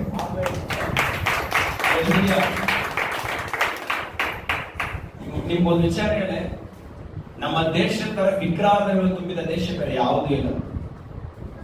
ಗೊತ್ತಾನೆ? ಎಷ್ಟು ವಿಗ್ರಹಗಳು ನಮ್ಮ ದೇಶದಾಗ. ಆದ್ರೆ ನಿಮ್ಗೆ ಗೊತ್ತಾ? ಅಷ್ಟು ವಿಗ್ರಹಗಳು ನಮ್ಮ ದೇಶದಾಗ ಇದ್ರು ಕೂಡ ಅಷ್ಟು ಶಾಪ ನಮ್ಮ ದೇಶದಾಗ. ಇಷ್ಟು ಶಾಪ ಇದ್ರು ಕೂಡ ದೇವರು ನಮ್ಮ ದೇಶವನ್ನ ಇವತ್ತಿಗೂ ಪ್ರೀತಿಸಕತ್ತಾನ ಅಂತಂದ್ರ ಕಾರಣ ಏನ್ ಹೇಳ್ರಿ? ಇವತ್ತಿಗೂ ನಮ್ಮ ದೇಶದ ಒಳ್ಳೆ ಮಳೆ ಬೆಳೆಗಳನ್ನು ಕೊಟ್ಟು ನಮ್ಮ ದೇಶದ ಮೂಲಕವಾಗಿ ಇನ್ನೊಂದು ದೇಶಕ್ಕೆ ಮಾದರಿಯಾಗಿರೋ ತರ ಮಾಡಕತ್ತಾನ ಅಂತಂದ್ರೆ ಕಾರಣಗಳನ್ನು ಹೇಳ್ರಿ. ನಮ್ಮ ದೇಶದ ಮೇಲೆ 100% ಶಾಪ. ಯಾಕಂದ್ರೆ ವಿಗ್ರಹಗಳು ಅಷ್ಟು ತುಂಬಿದ ಪ್ರದೇಶ ಇದು. ಆದ್ರೆ ಇಷ್ಟಿದ್ರು ಕೂಡ ನಮ್ಮ ದೇಶದ ದೇವರ ಆಶೀರ್ವಾದ ಆದ ಕಾರಣ ಏನು ಗೊತ್ತಾ? ಅನೇಕ ಮಿಷನರಿಗಳು ನಮ್ಮ ದೇಶಕ್ಕೆ ಯೇಸುವನ್ನ ಕೊಟ್ಟು ಹೋಗ್ಯಾರ. ಅವ್ರು ಮಾಡಿದ ಪುಣ್ಯದ ಕಾರ್ಯದಿಂದಲೇ ಇವತ್ತು ನಮ್ಮ ದೇಶ ಇಷ್ಟು ಶಾಪವಾಗಿದ್ರು ಕೂಡ ಇನ್ನು ಆಶೀರ್ವಾದವಾಗಿ ಅಲ್ಲೆಲ್ಲೂಯ್ಯ. ಅದೇ ಎಷ್ಟೋ ಜನರು ಹೋದ ಕಾರಣಗಳು ಏನು? ಇವತ್ತು ಉತ್ತಮವಾಗಿ ಒಂದು ದೊಡ್ಡ ದೊಡ್ಡ ಎಜುಕೇಶನ್ ತಂದವರು ಯಾರು? ಉತ್ತಮವಾದಂತ ಜ್ಞಾನ ಕೊಟ್ಟವರು ಯಾರು? ಯಾರಿಲ್ಲ. ಉತ್ತಮವಾದಂತ ಅದೇನಾಗಬೇಕು, ಜೀವನದ ಪಾಠವನ್ನ ಕಲಿಸಿಕೊಟ್ಟವ್ರು ಯಾರು? ಅದೇ ಎಲ್ಲದ ಕಾರಣ ಏನ್ ಗೊತ್ತಾ? ಯೇಸುವನ್ನ ಕೊಟ್ಟರು. ಇವತ್ತು ನಾನು ಹೇಳುತ್ತೆ, ನಮ್ಮೆಲ್ಲರ ಮೇಲೆ ಒಂದು ಋಣಾನ. ಒಂದು ತಾಯಿ, ಒಂದು ಹುಡುಗಿ ಸತ್ತೋದ್, ಒಂದು ತಾಯಿ ಸತ್ತೋದ್, ಒಂದು ಓಡಗ ಒಂದು ಹುಡುಗಿ ತಿರುಗಾಡಗತ್ತ, ಭಿಕ್ಷೆ ಬೇಡಗತ್ತ. ಭಿಕ್ಷೆ ಬೇಡುವಂತ ಒಂದು ಹುಡುಗಿನ ಕಾರಾಗ ಟ್ರಾಫಿಕ್ ಜಾಮ್ ಕಾರ್ ಹೋಗುವಂತ ಒಂದು ವ್ಯಕ್ತಿ, ಚಿಕ್ಕ ಹುಡುಗಿ, ಒಂದು 5 ವಯಸ್ಸು ಹುಡುಗಿ, ಆ ಹುಡುಗಿನ ಕರೆದಕ್ಕೆ ಮಾತಾಡ್ತಾರೆ, ನಿಮ್ಮ ಅಪ್ಪ ಅಮ್ಮ ಎಲ್ಲಾರ? ಅಪ್ಪ ಅಮ್ಮ ಸತ್ತು ಹೋಗ್ಯಾರ. ನಿಮ್ಮ ಮನೆ ಎಲ್ಲಾರ? ನನ್ ಮನೆ ಇಲ್ಲ, ಈ ಕುಪ್ಪ ಕಟ್ಟಕ್ಕೆ ನಾನು ಮಲಗೋದು, ನನಗೆ ಯಾರು ಇಲ್ಲ. ನಮ್ಮ ಮನೆಗೆ ಬರ್ತಾನೆ ಅಂತ ಕೇಳ್ತಾರೆ. ಬರ್ತೀನಿ, ನೀವು ಒಳ್ಳೆ ಬಟ್ಟೆ ಕೊಡ್ತೀವಿ, ಬರ್ತೀನಿ ಅಂತ ಹೇಳಿ ಕೇಸಿ ಭಿಕ್ಷೆ ಬೇಡುತ್ತಿದ್ದು ಅಂತ ಒಂದು ಹುಡುಗಿಯನ್ನ ಕಾರ ಕುಂದ್ರಿಸ್ಕೊಂಡು ಹೋಗಿಸಿ ಅದನ್ನ ಮೈ ತೊಳೆದು ಬಟ್ಟೆ ಕೊಟ್ಟು ಒಳ್ಳೆ ಶಾಲೆಗಾಗಿ ಒಳ್ಳೆ ಎಜುಕೇಶನ್ ಕೊಟ್ಟು ಒಳ್ಳೆ ಊಟ ಕೊಟ್ಟು ದಿನಗಳು ಕಳಿತ ಒಳ್ಳೆ ವಿಧವಾದಂತ ಶಿಕ್ಷಣಗಳನ್ನು ಕೊಟ್ಟು ಒಂದು ಒಳ್ಳೆ ಸ್ಥಳ ಮದುವೆ ಮಾಡಿ ಕೊಟ್ಟ ಕೇಸಿ ಬಿಟ್ರ ಆ ಹುಡುಗಿ ಆ ಏನು ಆ ಮನುಷ್ಯರಿಗೆ ಎಷ್ಟು ಕೃತಜ್ಞತೆಯುಳ್ಳವರಾಗಿರ್ಬೇಕು. ಅದನ್ನ ನೆನೆಸ್ಬಾರ್ದು, ಕರೆಕ್ಟಾಗಿ ಹೇಳ್ಬೇಕು. ಭಿಕ್ಷೆ ಬೆಳೆದಿದ್ದ ನನಗ ಓದು ಬರಹ ಕೊಟ್ಟಿಗೆಸಿ ಒಳ್ಳೆ ಮದುವೆ ಮಾಡಿ ಕೊಟ್ಟು ನನ್ನ ಜೀವನದ ಸೌಂದರ್ಯವನ್ನ ನೋಡತರ ಮಾಡಿರಲ್ಲ, ಅವ್ರು ನೋಡಿಗೆಸಿ ಏನ್ ಅನ್ಬೇಕಾಗಿ ಹೇಳು. ಅದನ್ನು ಮರೆಯಕ್ ಸಾಧ್ಯನಾ? ಅದು ಒಂದ್ ವೇಳೆ ಅದನ್ನ ಮರ್ತ್ರ ಅದು ಮನುಷ್ಯ ಆಗ್ತಾಳ? ಇದೇ ಘಟನೆ ಬೈಬಲ್ ಆಗಿ ಎಲ್ಲಿ ನಡೀತಂತಂದ್ರೆ ಎಸ್ತರಳ ಜೀವನದಾಗ ನಡೀತದೆ. ಎಸ್ತರಳ ಯಾರು ಆಕಿ ತಂದೆ ತಾಯಿ ಇಲ್ಲ. ಮರ್ದೆಕಾಯಿ ಅಂತೇಳಿ ಒಂದು ಒಂದು ಒಂದು ಮನುಷ್ಯನ ಜೊತೆಗೆ ಬಳದಕ್ಕೆ ಅನಾಥಳಾಗಿದ್ದ ಒಂದು ಹೆಣ್ಮಗಳು, ದಾಸಿಯಾಗಿದ್ದಂತ ಒಂದು ಹೆಣ್ಮಗಳನ್ನು ದೇವರು ರಾಜ್ಯನಾಗಿಟ್ಟ, ರಾಜಸ್ಥಾನದ ಹೋಗಿಟ್ಟು ದೇವರು. ಕಷ್ಟ ಬಂದಾಗ ದೇವ್ರು ಹೇಳ್ತಾನ ಪ್ರಾರ್ಥನೆ ಮಾಡು. ಅವಾಗ ಏನ್ ಹೇಳ್ತಾಳ? ಇದು ಆಗಲ್ಲ ಈಗ. ದೇವ್ರು ಹೇಳ ಅಲ್ಲಿ ಬರ್ದಕ್ಕೆ ಹೇಳ್ತಾನ, ಇದಕ್ಕೋಸ್ಕರನೇ ದೇವ್ರು ನೀನ್ ಏನ್ ಮಾಡಿದ ಅಂದ್ರೆ ಏನಂತಂದ್ರೆ ಒಂದು ಋಣ ಅದ, ನಮ್ಮೆಲ್ಲರ ಮೇಲೆ ಒಂದು ಋಣ ಅದ. ನಿಮ್ಮ ಅಪ್ಪ ಅಮ್ಮ ಮೇಲೆ, ಅಪ್ಪ ಅಮ್ಮ ನಿಮ್ ತೀರ್ಸೋಕ್ಕೋಸ್ಕರ ನಿಮ್ ಕುಟುಂಬ ಮೇಲೆ ತೀರ್ಸೋ ಒಂದು ಋಣ ನಿಮಗೆ ಹೆಂಗಾದೋ, ಪರಲೋಕದ ಮೇಲೆ ನಿಮ್ಗೆ ಒಂದು ಋಣ ಅದ. ಪರಲೋಕಕ್ಕೋಸ್ಕರ ನೀವು ಒಂದು ಋಣ ಆದ ನಿಮ್ಮ ಮೇಲೆ. ಅದು ನಮ್ಮ ಭಾಷೆ ಹೇಳ್ಬೇಕಂದ್ರೆ ಅದು ಒಂದು ಸಾಲ ತರ ನಿಮ್ಮ ಮೇಲೆ. ನಿಮ್ಮ ಆ ಸಾಲವನ್ನು ನೀವು ತೀರಿಸಲೇಬೇಕು. ಅರ್ಥ ಆಯ್ತಾ? ಸುವಾರ್ತೆ ಅನ್ನೋದು ನನ್ನ ಮೇಲೆ ಬಿದ್ದಂತ ಸಾಲದ ಭಾರ ತರ, ಅದು ನಾನು ತೀರಿಸಲೇಬೇಕು. ಅಲ್ಲಿ ಹೇಳ್ತಾರೆ ಅವ್ರು ಹೇಳ್ತಾರ ನನ್ನ ಮೇಲೆ ಋಣ ಅದ. ಒಂದು ದಿನ ನೋಡ್ರಿ, ಒಂದು ವಯಸ್ಸಾದ ವ್ಯಕ್ತಿ ಮನುಷ್ಯ ಡೈಲಿ ಟ್ಯಾಕ್ಸ್ಗಳನ್ನ ಕಾಣಿಗೆ ಹೋಗಿ ಸುವಾರ್ತೆ ಹೇಳ್ತಿದ್ರ. ಒಂದೊಂದು ಮನೆಗೆ ಹೋಗಿ ರೋಡ್ ಹೋಗಿಸಿ ತುಂಬಾ ನಗುಮುಖದಿಂದ ಯೇಸು ನಿಮ್ಮನ್ನ ಪ್ರೀತಿಸ್ತಾನೆ ಅಂತೇಳಿ ಟ್ರಾಕ್ಸ್ ಗಳನ್ನ ಕೊಟ್ಟು ಬರ್ತಿದ್ರು. ರೋಡಾಗ ಅಲ್ಲಿ ಹೋಗಿ ಟ್ರಾಕ್ಸ್ ಕೊಟ್ಟು ಬರ್ತಿದ್ರು. ಒಂದು ದಿನ ಆ ದೇವ್ರ ಸೇವಕರಿಗೆ ದಿಢೀರಂತ ರೋಗ ಅವಾಗ ದಿಢೀರಂತ ಮೈ ಹುಷಾರಿಲ್ಲ ತರ ಆಯ್ತು. ಮನೆಯ ಮಕ್ಕಂಬಿಟ್ರು. ಆತನ ಮನಸ್ಸು ತುಂಬಾ ಬೇಜಾರು. ಅಯ್ಯೋ ನಾನು ಇವತ್ತು ಹೋಗಿ ಟ್ಯಾಕ್ಸ್ ಕೊಡಕ್ ಆಗೋದಲ್ಲ, ಸುವಾರ್ತೆ ಹೇಳಕ್ ಆಗೋದಲ್ಲ ಅಂತೇಳಿ ತುಂಬಾ ಬೇಜಾರ ಆಯ್ತು. ಅವ್ರ ಮಗ ಬಂದ, ಯಾಕಪ್ಪ ಒಂಥರ ಮುಖ ಬೇಜಾರಾಗಿದೆ? ಇಲ್ಲ ಮಗ, ಇವತ್ತು ನಮ್ಗೆ ತುಂಬಾ ಹುಷಾರಿಲ್ಲ, ಆದ್ರೆ ಇವತ್ತು ನಾನು ಹೋಗಿ ಟ್ಯಾಕ್ಸ್ ಕೊಡ್ಬೇಕು, ಸುವಾರ್ತೆ ಹೇಳಬೇಕು, ನನ್ನಿಂದ ಎದ್ದು ಹೋಗಕ್ ಆಗ್ಬೋದು ಅಂತ. ಅಪ್ಪ ನಾನು ಹೋಗ್ತೀನಿ ಟ್ಯಾಕ್ಸ್ ಕೊಡಕ್, ನಾನು ಹೋಗ್ತೀನಿ, ಕೊಡು, ನಾನು ಹೋಗಿ ಸುವಾರ್ತೆ ಹೇಳ್ತೀನಿ. ಮಗ ನಿನ್ನಿಂದ ಹೇಳಕ್ ಆಗ್ತದ? ಅಪ್ಪ ನಾನು ಹೇಳ್ತೀನಿ, ನೀನು ಸುವಾರ್ತೆ ಸಾರದಲ್ಲ ನಾನು ನೋಡೀನಿ, ನಾನು ಹೋಗಿ ಏನ್ ಮಾಡ್ತೀನಿ, ಸುವಾರ್ತೆ ಹೇಳಿ ಬರ್ತೀನಿ ನಿನಗೋಸ್ಕರ. ನೀನು ಕಷ್ಟ ಪಡಬಾರ್ದು, ಪರವಾಗಿಲ್ಲ, ನಿನ್ ಜ್ವರ ಬಂದದ ಮಕ್ಕ, ನಾನು ಹೋಗಿ ನಿನಗೋಸ್ಕರ ಟ್ಯಾಕ್ಸ್ ಕೊಟ್ಟು ಸುವಾರ್ತೆ ಹೇಳಿ ಬರ್ತೀನಿ ಅಂತಂದ. ಈ ಹುಡುಗ ಹೋಗಿ ಕೇಸಿ ಎಲ್ಲರ ಮನೆಗೆ ಹೋಗಿ ಟ್ಯಾಕ್ಸ್ ಕೊಟ್ಟು ಸುವಾರ್ತೆ ಹೇಳಿ ಕೇಸಿ ರೋಡ್ ಬರೋರಿಗೆಲ್ಲ ಸುವಾರ್ತೆ ಹೇಳಿ ಕೇಸಿ ಬಂದ. ಒಂದು ಮನೆಗೆ ಹೋಗಿ ಬಾಗಿಲು ತಟ್ಟಿ ಕೇಸಿ, ಬಾಗಿಲು ತಟ್ಟಿದ, ಯಾರು ಬಾಗಿಲಿಲ್ಲ. 2 ಸಲ ತಟ್ಟಿದ, 3ನೇ ಸಲ ತಟ್ಟಿದ, ಯಾರು ಬರಲಿಲ್ಲ. ಕಿಟಕಿ ಓಪನ್ ಆಗಿತ್ತು, ಆ ಕಿಟಕಿ ಒಳಗ ಟ್ರಾಕ್ಸ್ ಬಿಸಾಕಿ ಕೇಸಿ ಮನೆಗೆ ಬಂದ್ಬಿಟ್ರು. ಮನೆಗೆ ಬಂದ ತಕ್ಷಣವಾಗಿ ಆ ಟ್ರಾಕ್ಸ್ ಕೇಸಿ, ಆ ಮನೆ ಬಿದ್ದ ಟ್ರಾಕ್ಸ್ ಕೇಸಿ ಒಂದು ವ್ಯಕ್ತಿ ಸೀದಾ ಅದರಿಂದ ಆ ಟ್ರಾಕ್ಸ್ ಇಂದ ಅವ್ರ ಅಡ್ರೆಸ್ ಬರ್ದಿದೆ. ಅವ್ರು ಯಾರು, ಅವ್ರ ಮನೆ ಎಲ್ಲಿ ಅದ ಅಂತೇಳಿ ಅಡ್ರೆಸ್ ಫೋನ್ ನಂಬರ್ ಆಗಿದೆ. ಆ ಅಡ್ರೆಸ್ ನೋಡಿಕೆ ಕೇಸಿ ಸೀದಾ ಈ ಸೇಫ್ಟರ್ ಹತ್ರ, ಈ ಸೇಫ್ಟರ್ ಇರೋ ಮನೆಗೆ ಬಂದ್ಬಿಟ್ಟ. ಈ ಟ್ರಾಕ್ಸ್ ಯಾರು ಅಂತ ಕೇಳಿದ್ರು. ಇದಕ್ಕೆ ಭಯ ಆಯ್ತು, ಬಿಡಕ್ ಬಂದ್ರೆ ಏನು ಕಿರಿಕಿರ, ಅಯ್ಯ ನಮ್ದೇ ಅಂತ. ನನ್ನ ಮಗನೇ ಈ ಟ್ರಾಕ್ಸ್ ನ ಇದು ಮಾಡಿದ್ದು. ಅಯ್ಯ ಏನಾಯ್ತು, ಏನೋ ತಪ್ಪಾಯ್ತು? ಆತರ ಏನಿಲ್ಲ ಅಯ್ಯ, ಸುಮಾರು ಮಧ್ಯಾಹ್ನ ತಿಳ್ಕೊತೀವಿ ಸಮಯ. ಆ ಟೈಮಲ್ಲಿ ನಮ್ಮ ಮನೆಗೆ ಯಾರೂ ಇಲ್ಲ, ನಾನು ಆತ್ಮಹತ್ಯೆ ಮಾಡಿಕೊಳ್ಬೇಕಂತ ಕೇಳಿಸಿ ಸ್ಟೂಲ್ ಮೇಲೆ ಏರಿ ಫ್ಯಾನ್ ಹಗ್ಗ ಕಟ್ಟಿ ಕೇಸಿ ಸಾಯ್ಬೇಕಂತ ಹೋಗಿದ್ದೆ. 2 ಸಲ ಡೋರ್ ತಟ್ಟ ಸೌಂಡ್ ಬಂತು. ಯಾರು ತಟ್ಟಕತ್ತಾರ? ನನ್ನ ಕುಟುಂಬದವ್ರು ನನಗೆ ಯಾರು ಇಲ್ಲಲ್ಲ, ನಾನು ಎಲ್ಲರೂ ಬಿಟ್ಟು ಹೋಗ್ಯಾರಲ್ಲ, ನಾನು ಯಾರು ಪ್ರೀತಿ ಮಾಡೋರಿಲ್ಲ, ನಾನು ಯಾರು ನೋಡೋರಿಲ್ಲ, ನನ್ನ ಸಂಬಂಧಿಕರು ಯಾರು ಇಲ್ಲ, ಯಾರು ನನ್ನ ಬಾಗಿಲು ತಟ್ಟಕತ್ತಾರ ಅಂತೇಳಿ ಅದ ಕೇರ್ಲೆಸ್.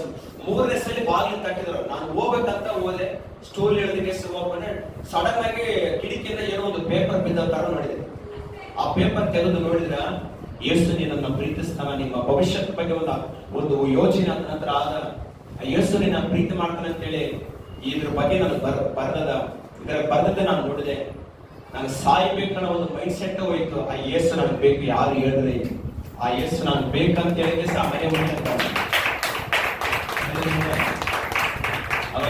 ಹುಡುಗನ ಕುಂದರ್ಸಿಗೆ ಸುವಾರ್ತೆ ಹೇಳಿ ದೇವ್ರ ಪ್ರೀತಿ ಹೇಳಕ್ ಸ್ಟಾರ್ಟ್ ಮಾಡಿ ಅದೇ ಮನುಷ್ಯ ಆ ಗ್ರಾಮದಾಗ ಸುವಾರ್ತೆ ಸೇವಕನಾಗಿ ಮಾರ್ಪಟ್ಟ.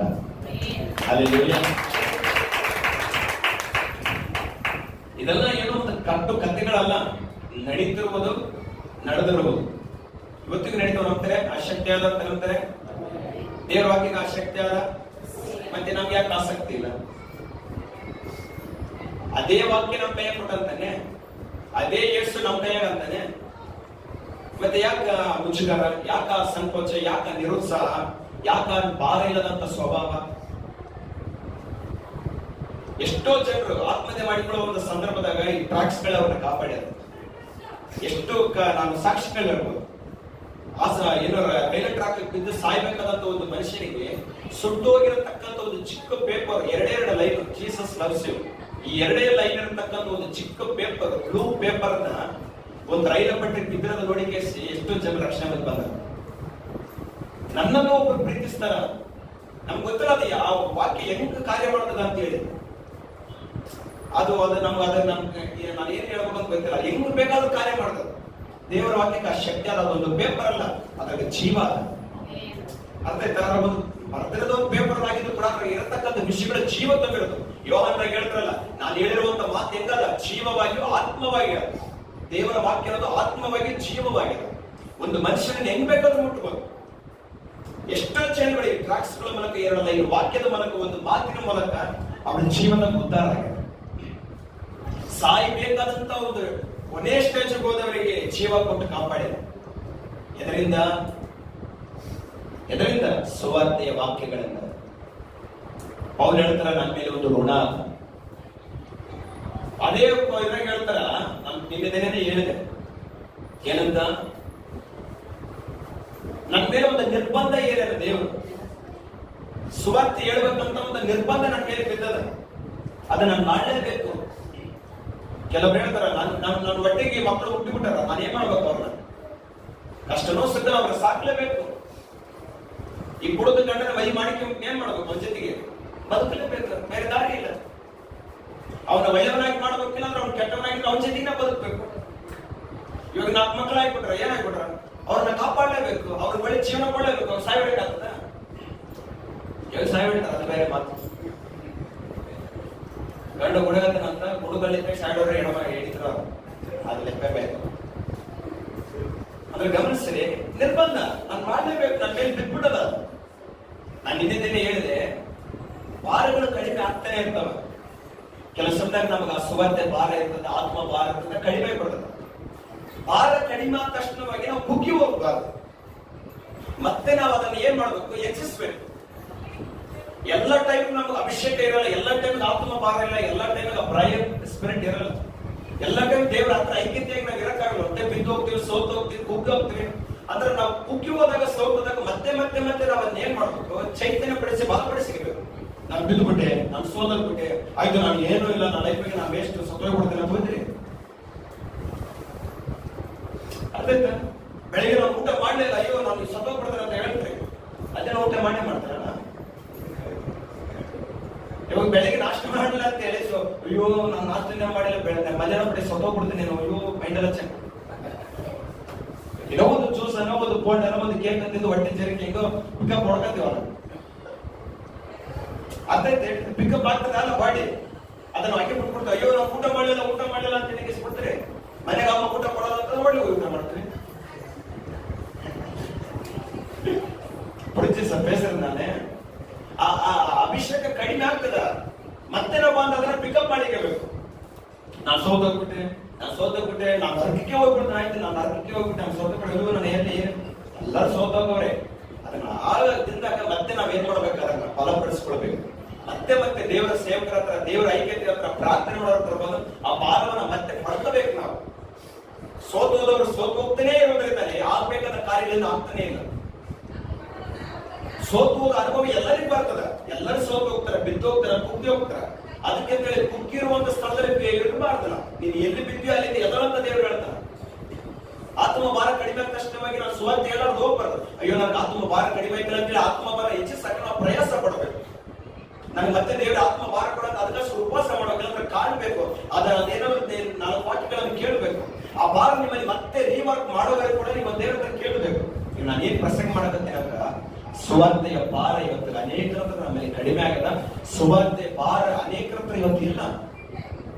ಇವತ್ತು ಸುವಾರ್ತೆ ಹೇಳತಕ್ಕಂಥ ಸ್ವಭಾವನೇ ಇಲ್ಲ. ಅಂದ್ರೆ ನಮ್ಮ ಮೇಲೆ ಒಂದು ಋಣ ಅದ, ಅದು ನಾವು ಮರಿಲೇಬಾರದು. ಪರಲೋಕದಾಗ ದೇವರ ಋಣವನ್ನ ತೀರಿಸದೇ ಅಲ್ಲಿ ಹೋಗಕ್ ಸಾಧ್ಯ. ಅದ್ರ ಮುಖ ಹೆಂಗ್ ನೋಡಕ್ ಸಾಧ್ಯ? ನಾವು ಪರಲೋಕಕ್ಕೆ ಹೋದಾಗ ದೇವರೇ ನಿನ್ ಋಣ ನಾನು ತೀರಿಸ್ಬಿಟ್ಟೆಪ್ಪ, ನನಗೋಸ್ಕರ ಇಷ್ಟು ಏನ್ ಮಾಡಿದ ಮಗ, 4 ಆತ್ಮಗಳನ್ನ ಕರ್ಕೊಂಬಂದಿನಿ ಸ್ವಾಮಿ, 4 ಜನರಿಗೆ ಸುವಾರ್ತೆ ಹೇಳಿ ನೋಡಿ ಸ್ವಾಮಿ. ನಾನು ಹೇಳ್ತೇನೆ, ನಮ್ ಕೆಲಸನೇ ಅದು. ಸುವಾರ್ತೆ ಹೇಳ್ಬೇಕನ್ನೋದು ನಮ್ಮ ಮೇಲೆ ಬಿದ್ದಂತ ಒಂದು ನಿರ್ಬಂಧ. ನಾನು ಹೇಳಲೇಬೇಕು. ಅವ್ರು ಹೇಳ್ತಾರ, ಪೇತ್ರ ಹೇಳ್ತಾರೆ, ನಾನು ಏನ್ ಕೇಳಿನಿ ಏನ್ ನೋಡಿ ನಾನು ಅದನ್ನ ಹೇಳಾರ್ದ ಇರಕ್ಕಾಗಲ್ಲ ನನ್ನಿಂದ. ನಾನು ದೇವರ ವಾಕ್ಯ ಕೇಳಿದ್ರೆ ದೇವರ ಪ್ರೀತಿ ನೋಡಿ ಮೇಲೆ ಅದನ್ನ ಹೇಳಾರ್ದ ನನ್ನಿಂದ ಇರಕ್ಕಲ್ಲ, ನಾನು ಹೇಳಲೇಬೇಕು. ಇವತ್ತು ನಾವು ದೇವರ ಹತ್ರ ಪ್ರಾರ್ಥಿಸೋಣ, ಕರ್ತನೆ ಆ ಸುವಾರ್ತೆಯ ಅಭಿಷೇಕ ನಮ್ಮಲ್ಲಿ ಮತ್ತೆ ಏನ್ ಮಾಡೋದು, ಭಯ ಬರಕಂತ, ಸಂಕೋಚ ಹಾಕಕ್ಕಂತ, ಒಂಥರ ಏನೋ ಅನ್ಕಂಫರ್ಟಬಲ್ ಫೀಲ್ ಆಗ್ತದ. ಇವತ್ತು ಸುವಾರ್ತೆ ಭಾರ ಇಲ್ಲ. ಹಾಗಾಗಿ ಸುವಾರ್ತೆ ಹೇಳುವಂತ ಭಾರ ನಮ್ಮನ್ನ ಇವತ್ತು ಪಡೆದಿರಿಸಿಕೊಳ್ಳೋಣ. ನಾನು ಸಾಯಂಕಾಲ ಪ್ರಾರ್ಥನೆ ಮಾಡಕ್ಕೆ ದೇವರ ಆತ್ಮ ಒಂದು ಭಾರ ಯೋಚನೆ ಕೊಟ್ಟರು. ಈ ಸುವಾರ್ತೆ ಆತ್ಮಕ್ಕೋಸ್ಕರನೇ ನಾವು ಪ್ರಾರ್ಥನೆ ಮಾಡಬೇಕು ಒಂದಿನ. ಯಾಕಂದ್ರೆ ಆ ಮಟ್ಟಕ್ಕೆ ಇದು ಬಹಳ ಡ್ರೈ ಆಗ್ತದೆ. ಆ ಮಟ್ಟಕ್ಕೆ ಡ್ರೈ ಆಗ್ಬಿಟ್ಟದೆ. ಚರ್ಚ್ ಹೋಗೋದು, ಪ್ರೇಯರ್ ಮಾಡೋದು, ಮೀಟಿಂಗ್ ಅಟೆಂಡ್ ಆಗೋದು, ಇದೇ ನಾರ್ಮಲ್ ಆಗಿ ಹೋಗ್ತದೆ ಹೊರತು ಆ ಒಂಥರ ಸುವಾರ್ತೆ ಹೇಳಂತ ಸ್ಪಿರಿಟ್ ಫುಲ್ಲು ಡ್ರೈ ಆಗ್ತದೆ, ಖಾಲಿ ಆಗ್ತದೆ, ಭಾರನೇ ಇಲ್ಲ ಆಗ್ತದೆ. ಇದಕ್ಕೋಸ್ಕರ ಒಂದಿನ ಸ್ಪೆಷಲ್ ಆಗಿ ಪ್ರೇಯರ್ ಮಾಡೋಣ, ಪ್ರಾರ್ಥಿಸೋಣ. ಏನು ಅಲ್ಲಿ ಆಮೇಲೆ ನೋಡಿ ಗುರು ಜಪಿಸ್ರಿ, ಆ ಭಾರ ನಮ್ಮಲ್ಲಿ ಬರ್ಬೇಕಂತ ಪ್ರಾರ್ಥನೆ ಮಾಡಿ. ಬಾಡಿ ಬೇಕಾಯ್ತಂದ್ರೆ ಏನ್ ಮಾಡ್ಬೇಕು? ಟ್ರಿಪ್ಸಿಕ್ಸ್ நல்ல என்ன மாட்டுக்கறி சாப்பிடணும். நல்லா சாப்பிட்டாதான் என்ன உடம்பு ஏறும். ಅಯ್ಯೋ ನಾನು ಸಾப்பிಡ್ಲಿ, ಸೋದು ಕೊಟ್ಟೇನೆ, ಅಯ್ಯೋ ಇವಾಗ ಡಾಕ್ಟರ್ ಬಂದ ನಿಮ್ಗೆ ಬ್ಲಡ್ ಕಡಿಮೆ ಆಯ್ತು ಅಂತ ಏನ್ ಮಾಡ್ತಾರೆ? ಅಯ್ಯೋ ನನ್ ಬ್ಲಡ್ ಕಡಿಮೆ ಆಯ್ತು ಅಂತ ಹಂಗೆ ಸಾಯ್ತಾರೆ. ಏನ್ ಅದಕ್ಕೆ ತಕ್ಕಂತ ಊಟ ತಿಂದಿರ್ತಾನೆ. ನಿಮ್ಗೆ ಸುವಾರ್ತೆ ಭಾರ ಆಗಿ ಕಡಿಮೆ ಆಗಿದೆ ಅಂತ ಏನ್ ಮಾಡ್ಬೇಕು? ಅದಕ್ಕೆ ತಕ್ಕಂತ ಪ್ರಾರ್ಥನೆಯನ್ನು ನಾವು ಮಾಡೋದು. ದೇವರ ಅವ್ರ ಕರ್ತನೆ ಭಾರ ಕಡಿಮೆ ಆಗಿದೆ ಅಂತ ಆಮೇಲೆ ಅಭಿಷೇಕವನ್ನು ಕೊಡೋದು. ಪಿಕಪ್ ಮಾಡಿರ್ಬೇಕಾ ಬೇಡ? ನಾನು ಹೇಳಿದೆ ಮೆಸೇಜ್ ಅರ್ಥ ಐತೆ ನಿಮ್ಗೆ? ಯಾಕಂದ್ರೆ ಇದು ಅನೇಕರನ್ನ ಜೀವ ಉಳಿಸುವಂತ ಕೆಲಸ. ಇದೇನೋ ಒಂಥರ ಸೋಷಿಯಲ್ ವರ್ಕ್ ಅಲ್ಲ, ಇದು ಸುವಾರ್ತೆ ವರ್ಕ್. ಇದು ಸೋಷಿಯಲ್ ವರ್ಕ್ಗಿಂತ ದೊಡ್ಡ ವರ್ಕ್ ಇದು. ಎಲ್ಲದಕ್ಕಿಂತ ಗೌರ್ಮೆಂಟ್ ಕೆಲಸಕ್ಕಿಂತ ದೊಡ್ಡ ಕೆಲಸ ಆಗೈತೀನಿ.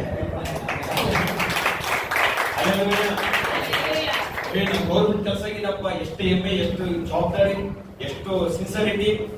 ಎಲ್ಲಾ ಸಿನ್ಸರಿಟಿ ಜಗೆ ತೋರಿಸ್ಬೇಕು ನಾವು. 15,000 ರೂಪಾಯಿ ಸಂಬಳಕ್ಕೆ ಅಷ್ಟು ಸಿನ್ಸರಿಟಿ ತೋರಿಸ್ತಂತಂದ್ರ ಅಲ್ಲೆಲ್ಲೂಯ್ಯ, ಕೋಟಿ ಗಂಟೆಗೆ ಬೆಳೆ ಬಾಳಾಗಿರ್ತಕ್ಕಂಥ ಆತ್ಮಗಳು, ಅವ್ರು ನಾವ್ ಎಷ್ಟು ಸಿನ್ಸರಿಟಿ ತೋರಿಸ್ಬೇಕು. ಹೌದಾ ಇಲ್ಲ?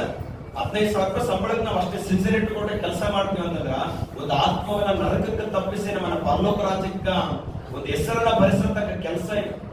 ಇದಕ್ಕೆ ನಾವು ತುಂಬಾ ಸಿನ್ಸರಿಟಿ ಕೊಡಬೇಕಲ್ಲ.